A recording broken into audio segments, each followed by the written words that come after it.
Thanks very much. It's a pleasure to be here today. I guess as we're getting into the second day of the conference, we're starting to see a lot of common themes emerge in certain areas. And what we'd like to do this morning is to give you our perspective on some of those common themes, and also share some new research that we've been doing, research on how we can roll out mobile research. Just to give you a little bit of background, for ResearchNow we've been working on our mobile survey offering and mobile app research for around 3 years now. We're up to the 4th iteration of our smartphone app. And we're really working in two main streams. One is making all of our surveys and research sort of platform agnostic and available to our respondents and our panelists around the world on whatever device they choose to use, and helping improve our reach as a result. And on the other side, taking advantage of those unique capabilities, as we've been hearing about, that smartphone research provides in areas like geolocation, geo-targeting, things like photo, video upload, and passive data collection, which is probably at the most sort of technical end of the spectrum. So we might leap into it. So just to start off with, I guess it's, if anyone, does everyone sort of recognise who this is, or you might have seen this person in a movie recently? Yep, that's right. And I guess we could probably have a think about what he means for us, and what analogies we could make to Q these days, and the role that we're playing in the research industry. Q's less about the gadgets these days, and much more about data and big data and analysis and even tracking. And I'm sure we could even learn a few things from the world's intelligence and spy agencies about some of the ways that they deal with these sorts of things. I'm not sure if we've gone down that path quite yet. But simply today, I guess the analogy I'd like to make is that if you can imagine that scenario when you want to know who an actor is or what the scenario is, everyone's sitting around talking about it, and you're trying to work out, well, who is that? What were they doing? I saw them somewhere else, didn't I? And what does everyone do these days? Well, they pick up their mobile and everyone's connected, and it really is that point of contact and of information where we can reach into at any point. And what we found, or what we've seen in some of the results from other research around the world as well, is that most people expect their mobile experience to be a very positive one, to be a very rich one, and the interactivity to be very, very effective.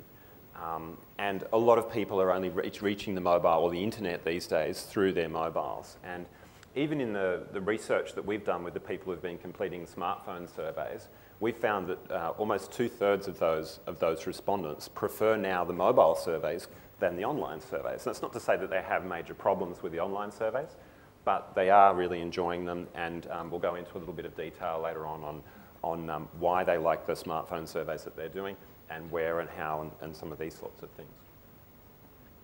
One other common theme that has been coming up is the much improved sort of reach, the opportunities, particularly in Asia, that smartphone research offers. It is that sort of technological great leap forward that's happening in a lot of countries. And I think that as an industry, we have a responsibility to take advantage of that and not sort of let that opportunity slip through our fingers. Personally, I was involved in the very early stages of online research, and there were some sort of learning processes that went on with moving from things like CATI and face-to-face into online that we probably could have done better as an industry. And with mobile, we've got this opportunity to really take advantage, reach new audiences, and really move forward in terms of what the industry is doing and who and how we're able to reach people. But there's an onus and responsibility on ourselves and our clients as well to develop that effectively, and that's what we'll talk about a little bit further today. So we are now symbiotic with the internet. We are sort of connected 24/7, and that provides this major opportunity that we've been talking about. But we're still not quite at the stage yet of the matrix and being the sort of masters of the black arts of data that we perhaps would like to be, and we have to sort of learn to walk before we run. The user interfaces are improving a lot. One of the factors behind the reasons that we see that a lot of the respondents prefer the smartphone surveys compared to the online surveys is the actual interactivity, the ability to sort of touch and get involved with the survey itself, use things like heat maps, using the sliders, all the different elements that we're presenting to them, and that provides a very positive experience, and one that they've been enjoying. But we also have to be realistic about where people are going to complete smartphone surveys, how they're going to complete them, and try not to, I guess, set the expectation or bar too high. It has to have relevance. It has to be, meaningful to the respondent. And with the way that people are using their mobiles, we do have this opportunity to be launching surveys to them when they're very close to the moment of truth or when they're in the moment of experiencing something. And what that's able to do is, we're seeing that the response rates are much improved compared to some of the online research that we do. We're also seeing that we're getting those responses very quickly, and we're seeing that the richness of the data that we're getting back is very positive compared to some of the online research that we do as well. But it all has to be in context and timely. So we need to appreciate the role of the mobile in our respondents and consumers' lives. And we've been working together with clients such as Luma to do some research on research, understand how we can use online and smartphone research, both just to improve our reach for everyday surveys, but also to understand and use some of the unique capabilities of smartphone research. And there's a lot more that we can do, but hopefully we'll share an example with you today that you'll find enlightening, and certainly very happy to answer the questions that you might have. So, thanks, James. So we all know why we're here. There definitely is a compelling need to include mobile in our data collection, even if we are only, what is it, Dave said, 15% of market research companies. But being an advertising research company, we certainly are continually asked to, we want to offer faster, more cost-effective advertising research, and we saw that mobile would be able to offer this, and I'd almost call it sort of ad research with benefits, so we can capitalise on what we're doing and then add the benefits of mobile. So it was around 3 years ago we started talking to ResearchNow and talked about conducting some initial pilot work to really understand and explore everything that from a respondent's perspective and from an ad research perspective, to really understand the feasibility,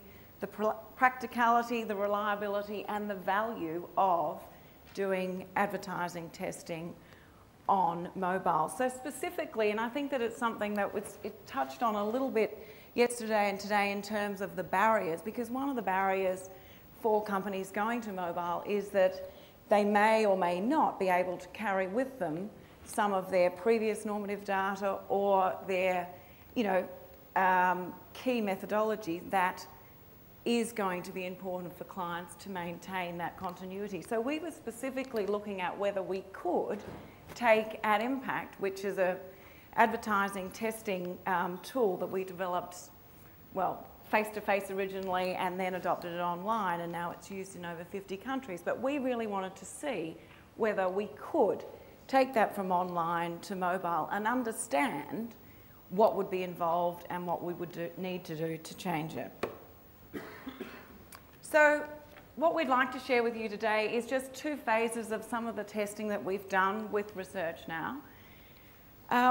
Originally in 2011, which was really probably the kindergarten era of mobile testing, we tested this print ad for Listerine. So at the time, the technology was there. We could show someone this ad on their mobile and then get them to complete a survey, or I guess as Melissa said, an activity to understand everything and anything that they were feeling about the ad at the time. So there are some types of research to say that the survey is not dead.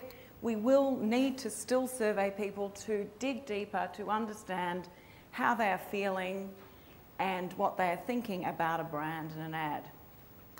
Interestingly, even between the first phase in 2011 and the second phase in 2012, we'd really seen a huge advance in the technology, and at this stage we were able to then, using the same app, test some video advertising. And I just want to play you one of the ads that we tested in the second phase. So we tested an ad for McDonald's and an ad for Kleenex toilet tissue.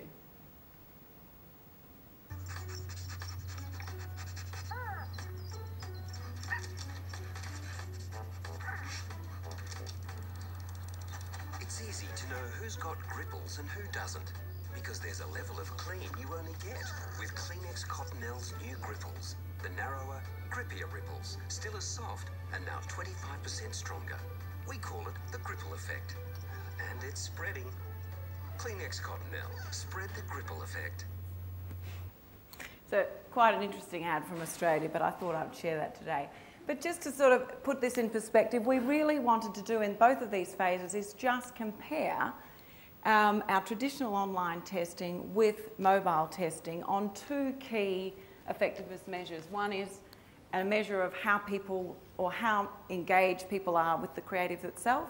The other measure is a measure of bonding, which is understanding how they feel about the brand after they've been exposed to the advertising.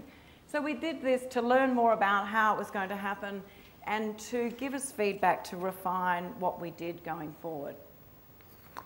So in 2011, the first study, before we could even begin, we did have to do a lot of rethinking on what had been a traditionally longer questionnaire. So we did have to cut back some of the questions. We had to look at how it would actually appear on a much smaller screen, look at everything to do with how it moved, how you would, if you could see everything before you had to press the next button. So there was an enormous amount of revising, rethinking that we did before we could even start the study. The study itself, we simply had two completely matched samples, one in Australia and one in the UK. And the two matched samples, the first looked at that Listerine ad on their desktop or laptop and answered the survey using their desktop or laptop. The other matched sample looked at the ad on their mobile and answered the same 5-minute questionnaire on their mobile.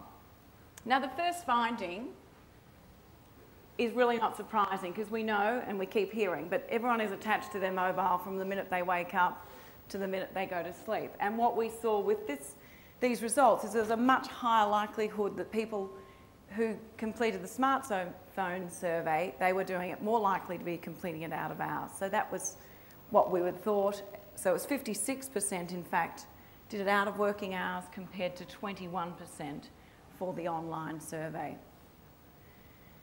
But the second most, I guess, really important measure, and very important measure for us in terms of trying to understand metrics and whether the platform made a difference, was that we got complete consistency in the first of our key metrics. That this is a metric which measures how people feel about the brand after they've been exposed to the ad. So it's actually calculated from a number of statements that they answer in the questionnaire.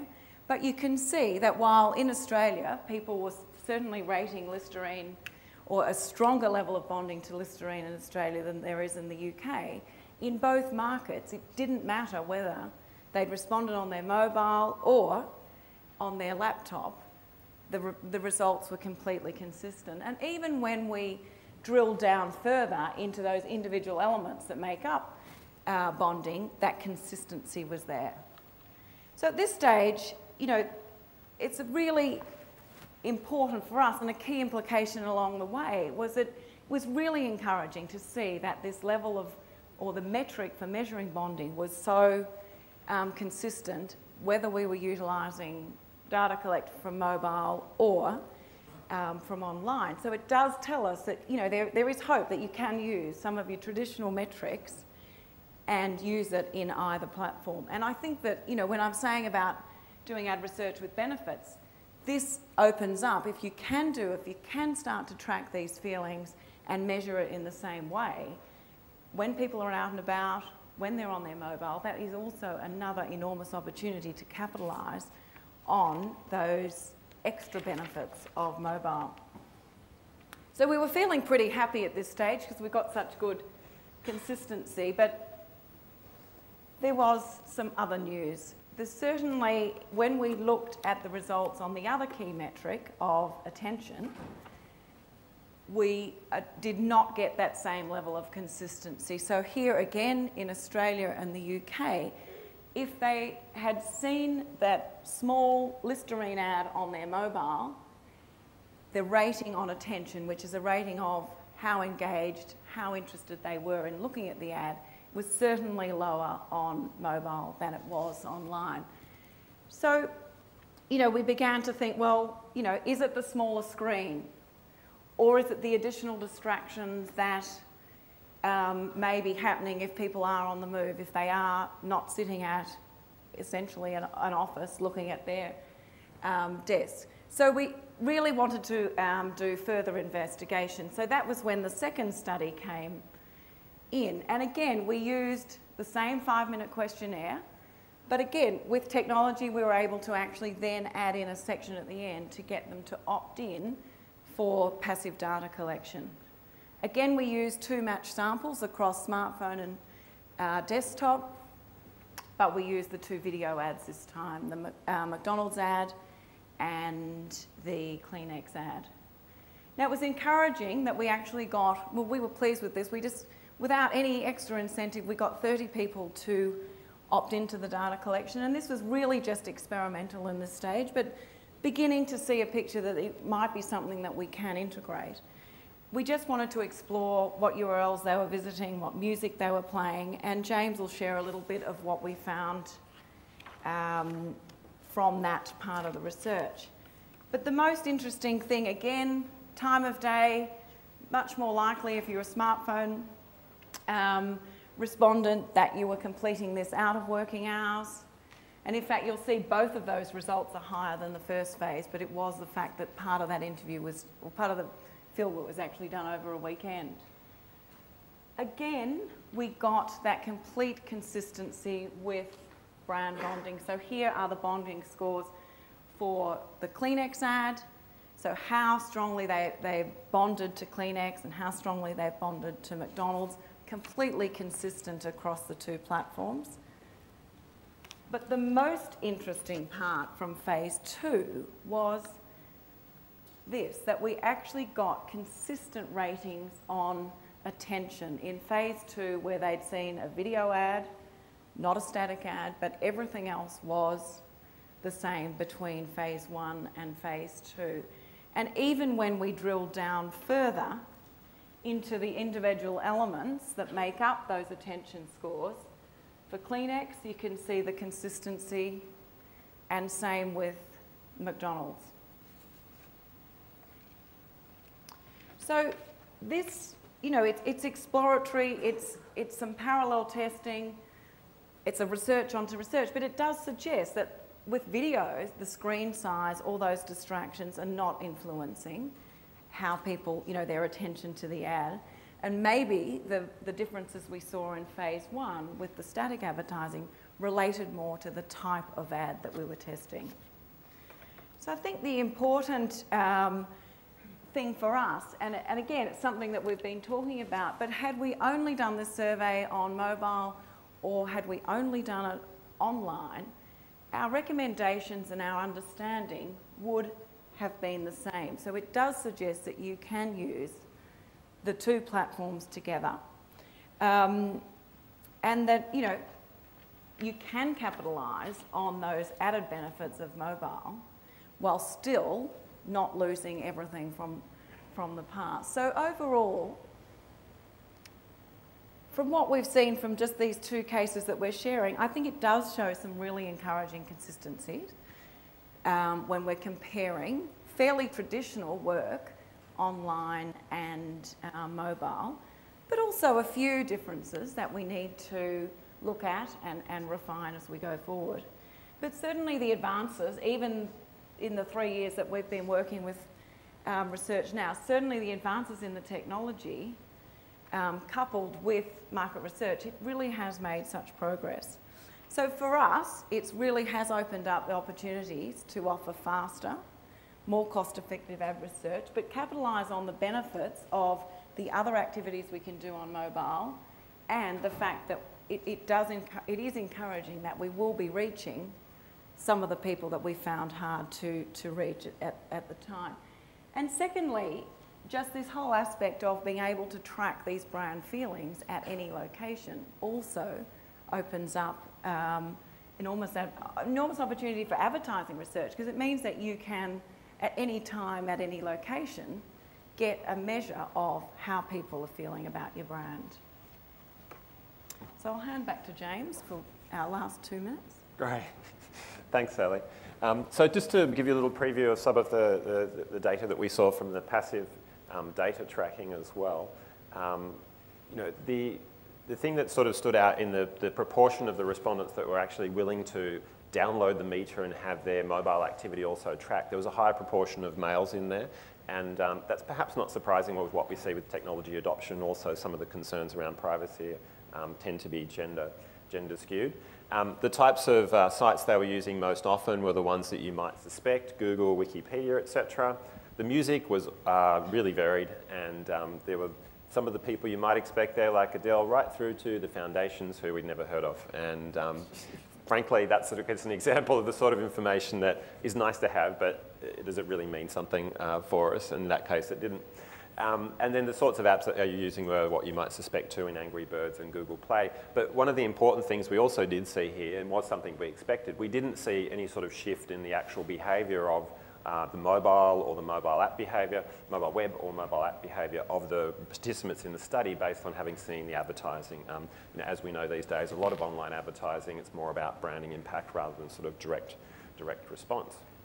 What we did also see, and we've sort of seen this from other directions as well, is that there was this sometimes scary level of usage of the actual phones themselves, and sort of around 10% of the respondents were checking their phone 2,500 or more times over the 14 days of the study. So that's over sort of 200, 250 times per day. So just another indication of how integrated mobile is. So just to wrap up, I mean, what we sort of really want to encourage and what we're trying to do is to always try and sort of keep learning, keep developing what we're doing, working with our clients to experiment. A lot of the studies that we're doing right now are for clients sort of testing out new approaches. We do have to be a little bit cautious with layering very sophisticated and technical implementations on top of each other and sort of walk before we run. And also, you know, work with our clients and work across the industry to learn and roll out mobile as effectively as possible. And finally, just to wrap up, that you know, mobile does also provide this opportunity for us just to generally review how we're doing things, why we're doing things. Do we need those long surveys that we often like to run in Asia? And you know, we might need to sort of reduce the length of some of those, review the way that the methodologies that we use and the actual approaches we're using, and make the most. And if we can do that, we will actually be able to reach new audiences, broaden our reach as an industry, move things forward, and move to a better situation as a whole.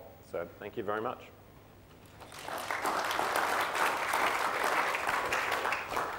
Thank you very much. That was fantastic. It did make me chuckle with the guy in the bath doing a survey. Yeah, it's at the extreme end.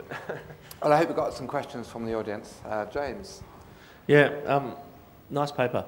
Couple of comments though. Norms, really irrelevant. You can't compare advertising 2003 with 2013 because the world's changed. So yeah, but we're just, they're norms about how people feel about an ad. It's not comparing the advertising from then. I still question the validity of them because the role of advertising has changed and evolved, and what it's trying to do has changed. And I think, you know, our industry is characterised by inertia, and norms are a really good thing for a lot of people in the room to hide behind and say we don't want to change. In terms of the sort of norms that we're looking at, they're really more how much engagement, are you interested in looking at something, and how does it make you feel? So, I mean, they're human responses. They actually, the advertising has changed, and what might create those responses have changed over. But certainly that level hasn't changed. I mean, the role of advertising is to make people feel. It's quite a philosophical discussion. It's good to have benchmarks. I mean, we need to compare to something to understand, you know, how something is tracking. So, the other thing which I think you pointed out, well, didn't mean to, but is the importance of a taxonomy and how you categorise things, and we haven't really talked about that here. And I think one of the big challenges with passive data is how you code it. And my personal point of view is that collecting passive data is going to be a hygiene factor within 2 or 3 years, and it's what we do on top of it. And you know, it's interesting in terms of some people code certain things as an app, some code them as a search engine, and that has a huge impact in terms of the decisions our clients are going to make. Sure. And I think, you know, that's probably something at our next conference we should spend some time around. Yeah, we're certainly, I mean, we've had a certain number of challenges with the passive data collection, and it's been interesting that, and even the first studies that we've been running in that area, we've quickly narrowed down really most of the focus has been on the actual mobile web usage, and app usage is really the highest levels of interest. But yeah, dealing with the sheer volume of data is definitely a challenge, and we could certainly look at how we analyse it too. The other thing is, don't get lost in app and web usage, because a lot of the key insights come from the things that are embedded in the phone, like Yes. do people actually use it as an alarm clock, tells you a lot about the individual. Sure.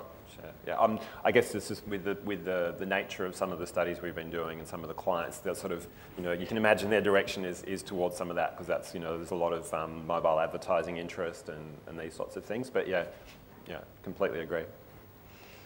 Yeah, I had a question, James. You mentioned at the front that your goal was to be platform and mode independent. Now, I'm sure, much like my company, you do a fair bit of work for other companies where they script it and host it and so forth, where you don't have any control over that. I guess the question is, do you have any thoughts on how we can try and influence that part of the business? There were some thoughts earlier about the accidental. Yeah, sure, it is, and that's exactly one of the challenges we have right now. I mean, internally, you know, we're right in the middle of moving to HTML5, so we can, you know, work effectively across all of the mobile platforms, but we know that, you know, a lot of our clients aren't, some of our clients aren't at that point yet either. I mean, one of the things we are working on is working with the various different industry groups to help develop mobile standards and guidelines and these sorts of things. And the other area, I guess, is just to, you know, just to be partnering and working closely with our clients and, you know, trying to push forward what we're doing and making sure that we have a positive experience for the respondents, because you know what's going to happen. I mean, if we don't implement effectively, we don't provide them with a positive experience, we're going to burn through all of those respondents who might be new people we can reach, new people who haven't participated in research before, and that's a massive resource for us and a massive opportunity over the next few years, so we need to take advantage of it. Hi, I'm Julius from Econ, Malaysia. I know Ad Impact is very heavy on coding of the actual responses. So how have you handled that on the mobile platform? Because I think that was one of the key differentiators of Ad Impact, since we are your licensee, we know. Yeah, you still certainly, even at this stage, we would still have people looking at that coding. So we're certainly experimenting with different text analytics, but you certainly, yeah, at this stage, you still need someone to look at that. So you do collect open ends You on can the collect mobile? open ends on mobile. We didn't in this particular one. No. Okay. So for this one you didn't, but you do can collect. Yeah. Okay. Thanks. Great presentation. You just mentioned that there's some, you're working with various industry groups in setting these standards and best practices. I'm curious which ones and what are you doing? At the moment, working with some of the national industry, or I guess the local associations on developing the local guidelines and this sort of thing. So country by country, you're dealing with that? Yes, and I know that ISMAR is also developed mobile guidelines, and you know, CASRO, AMSRS, MRS, everyone's sort of moving in that direction at the moment. And you know, I think everyone's sort of grappling with a range of the different issues. I think some of the privacy, safety sorts of issues we've heard about previously are important. And also just the passive data is another really new area that requires a lot of sort of thought to get it right. So, and you know, we need to, you know, respect our respondents and maintain our standards in that area. So it's, We'll save that for the afternoon. yeah, that's it's a whole other kettle of fish. Very good. Okay, any more questions from the audience? I got one question for you. So we've heard a few people already today mention that they've had to shorten questionnaires down to fit into a more friendly experience. When you did that, so when you took your survey here down to the length you did, with the questions you cut out, did that have a big impact then on the data that you were presenting back to your client? And then ultimately, did that have an impact on the revenue and the price that you felt that you could charge your client? So by going mobile, did that have an impact on the way that, do you think that has an impact on your pricing? Short answer, yes. Because we did have to cut out some of the diagnostics. But the long answer is no, because what we are finding and working on is that we did have to cut out some things, but we've been able to, or we will be able to replace some of that diagnostic with the other benefits of mobile. So in the end, it will, I mean, I guess the key platform is that it should be able to be done quicker, and part of that is that we will be able to reach some people that were harder to reach. Yeah. Cost effective, it probably will end up being about the same. I mean, for a lot of the more sort of standard work that today we could possibly do that online, I mean, mobile can make us more efficient as an industry and make us more effective and improve our reach overall. But yeah, I mean, for some of the more technical implementations and some of the sort of passive data and things like this, I think that, you know, has a high value in certain circumstances. So. Yeah, so it's good to hear the trade-offs and that, yeah, very good. Okay, any more questions from the audience? In that case then, just want to say, one more, okay, great. For Jen from General Mills, and we don't really have a problem being adaptive and using mobile. I would say, yeah, even the survey length isn't an issue. We're happy to drop down to 15 questions. I think what ends up happening, and we've had a lot of difficulties actually getting completes, and that's in the United States. I'm just curious if you've encountered similar issues, and it's not that I don't have hope for it, it's that the mobile panels aren't big enough, and when are we going to be ready, and how do we feel about that issue? Sure, look, that's an issue we've been grappling with since we started in mobile a couple of years ago. So with the mobile panels that we've had, the challenge is having a certain level of activity and keeping people engaged in that environment, and that those mobile panels are much smaller than typically the online panels. So therefore, you know, how do you target and how do you reach very specific audiences on them? So a lot of what we're doing now is also doing studies, for the moment at least, where we're pre-recruiting from the online panel. And the benefit of that is that we can actually go and target quite narrowly. We can also get the sort of upfront buy-in and make sure we've got the right people, set their expectations, etc. And so, you know, it's sort of it's a little bit clunkier than where we'd like to be, you know, in a couple of years' time. But for the moment, that's working very well for us, and you know, that's sort of probably the first step. And I guess in the piloting we didn't. I mean, the completes were the speed was fairly similar in what we were. Yeah, I mean, the nice thing with the panels too is that those people are already sort of pre-qualified, they're pre-profiled, we've got the quality controlled, and you know, they're sort of, they know what research is about, so it's not that sort of education process for someone who's never done a survey before. So, yeah. Thank you. Great, thanks very much. Okay, thank you very much. Thank you.